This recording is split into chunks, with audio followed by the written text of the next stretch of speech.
What's good, everyone? This is V.K.O.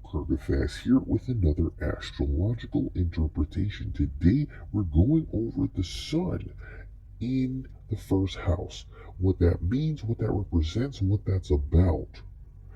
First and foremost, we need to discuss what the sun, astrologically speaking, symbolizes.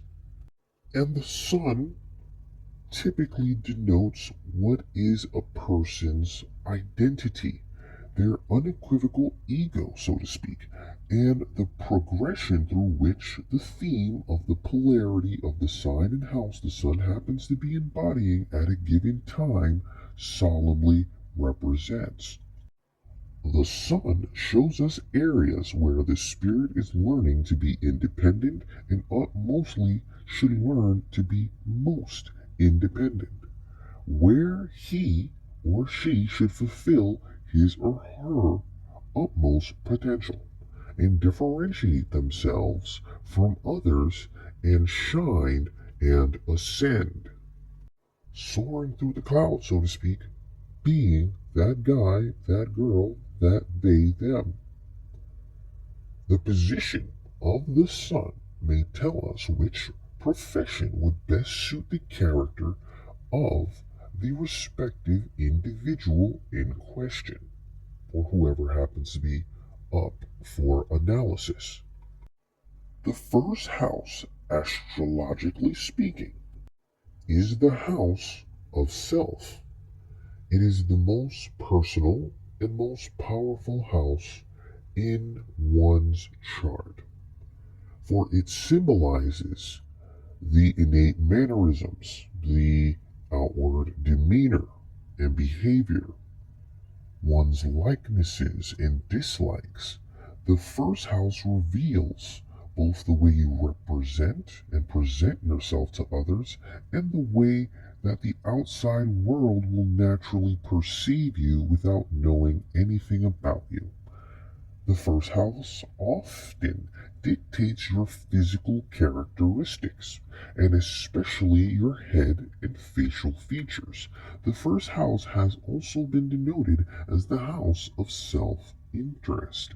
The first house exemplifies what you want in life and how you go about achieving said wants and desires. The place in your chart at which this house begins is the most important point, if not one of the most important factors of the horoscope and the chart, for it determines where all the other houses will follow suit. In astrology, the first house is thought of as a giant lens through which the rest of your chart is seen and interpreted.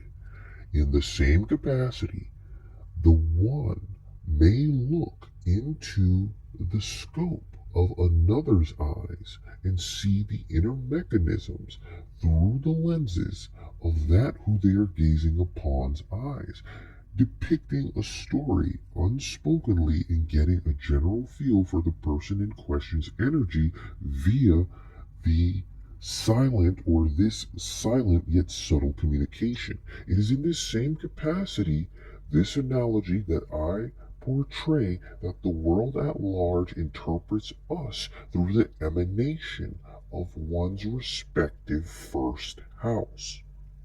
The sun in the first house forms a powerful connection with the ascendant and creates personality that corresponds with the given zodiac sign that the sun is embodying.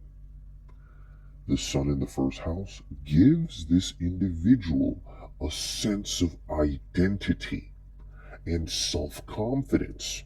People are more spontaneous and outgoing when they happen to have this particular placement because their personality is more complete, refined, enigmatic, being permanently empowered via the first house, the passive energy of Aries, since the first house is an Aryan house, And individuals the world over are very boisterous in their existence and confident within their sense of self, and vigor and vitality oozes from them. They are very complete individual, and the sun gives them determination, leadership skills, and intuition as well as initiative. This thinking or their thinking of individuals with this particular placement is very optimistic, cheerful, and bubbly. In either instance, this has been V.K.O. Kirkafast here with another astrological interpretation. Don't forget to like, comment, and subscribe. I do appreciate you for listening. I'm out.